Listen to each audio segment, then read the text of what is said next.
Hey guys, how are we all doing? I hope you're all doing well. In case you're wondering, I'm doing okay as well.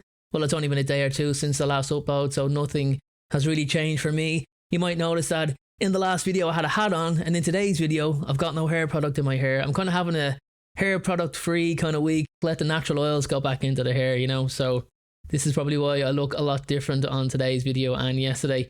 But anyway, enough about that. We are here to talk about, you've guessed it, the title of today's video. A certain Harry Potter actress is not happy about the reboot. She slammed it. Let's talk about it today. Guys, in my Google search journey across, the hundreds of articles and opinions on the new Harry Potter TV show, I came across something quite surprising in relation to how certain former Harry Potter actors actually feel about this reboot. And, I spoke about a couple of actors before, and we've got another one to talk about today. Now, this quote comes from Natalia Tena, who plays Nymphadora Tonks in the later Harry Potter movies. Now, Natalia was good in her role. I think she was good if you ask me. I think she played her part well. She did nothing amazing, but also did nothing wrong either.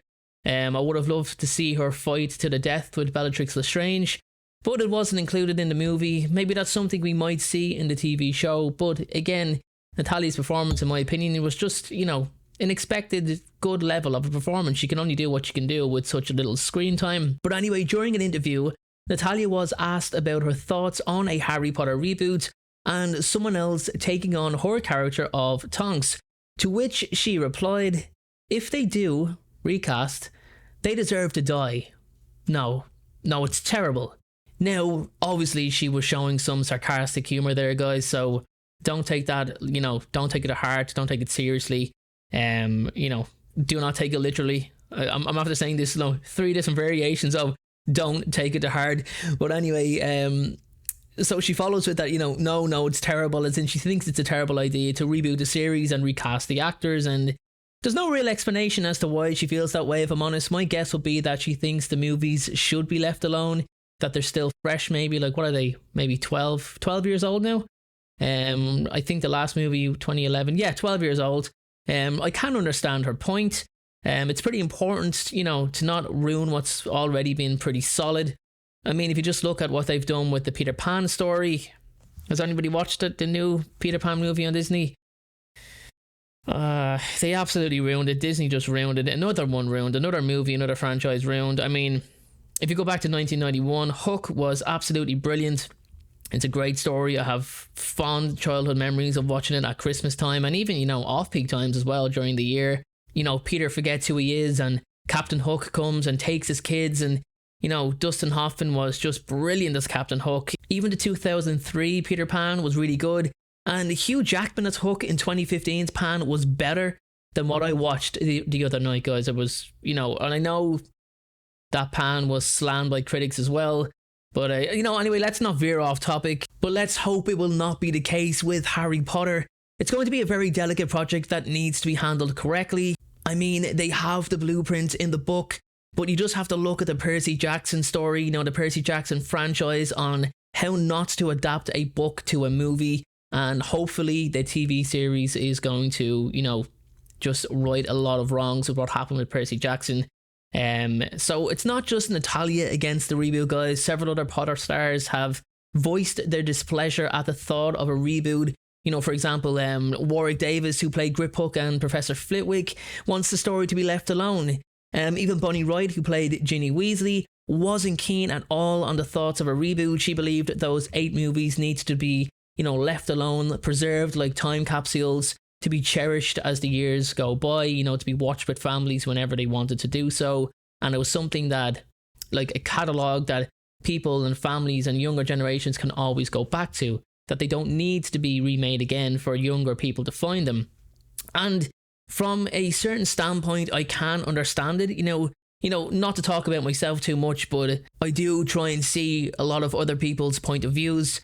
I will have an opinion, but I always see the other person's viewpoint and try to be as understanding as I can. I think in today's world, that's all we can really do. But anyway, another interesting piece, guys. Let's just go off to another topic here, still Harry Potter related.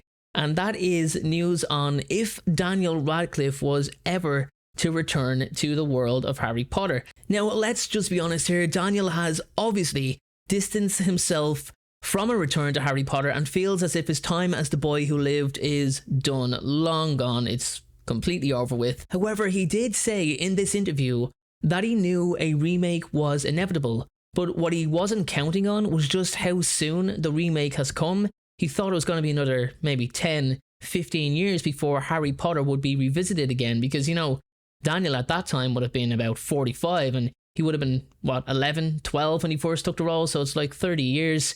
And that's an understandable, you know, kind of situation and when you want to say, okay, well, let's remake this series. It's been 3 decades. But Daniel said he won't return as Harry Potter, okay? We know that. He won't reprise the role, but it doesn't mean he wouldn't like to return to the franchise and play somebody else. Daniel would actually prefer to play another character who featured alongside him, of course, in the movies.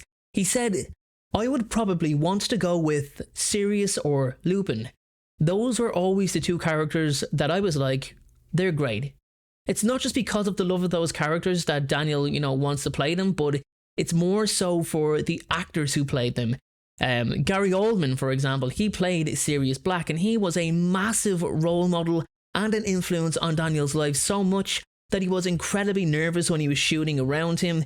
It was a very real situation of not just meeting your hero, but getting to work alongside them. He also had and still has a fantastic relationship with David Thewlis, who played Remus Lupin. David was also a mentor to a young Daniel during their filming time.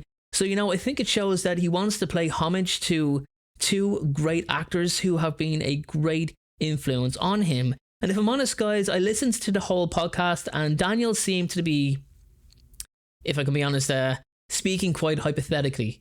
Like, if he had to return and if he had no choice but to return and there was 2 characters or 1 character that he had to play, it wouldn't be Harry, it would either be Sirius or Remus. And he also went on to say that he absolutely hates answering the return to Potter questions because he knows it's not concrete.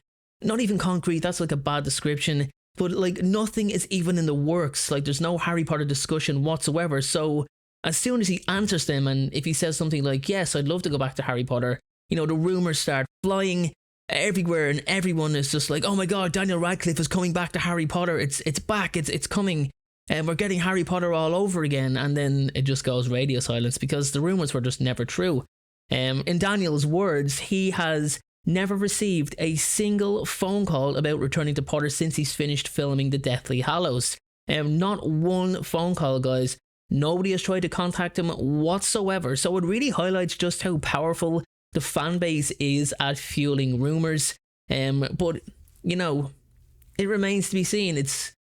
It's a hypothetical situation that Daniel was talking about. I don't think he will ever come back to the series, but at least, you know, it's nice to know that if he did, he'd want to play a different character and he'd want to play Sirius or he'd want to play Remus.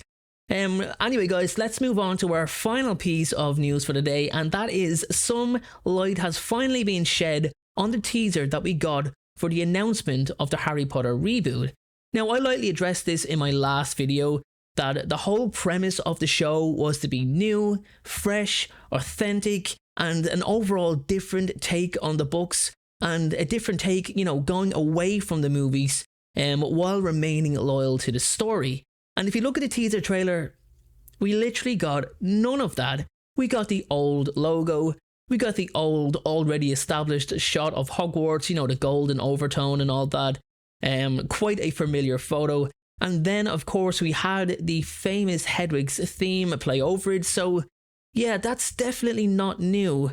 And I don't think I was the only one who questioned the direction of the show because it looked like a massive case of recycling. Like, nothing new about it. But we have finally been given an explanation for it all. And rightly so, if you ask me. So, talking to Variety, I hope I can pronounce his name correctly, Pato Spagnoletto, the Global Chief Marketing Officer of Direct to Consumer at Warner Bros., was asked whether this means those familiar elements will be part of the small screen reboot, and he said the following: "We are so excited to have that franchise come back.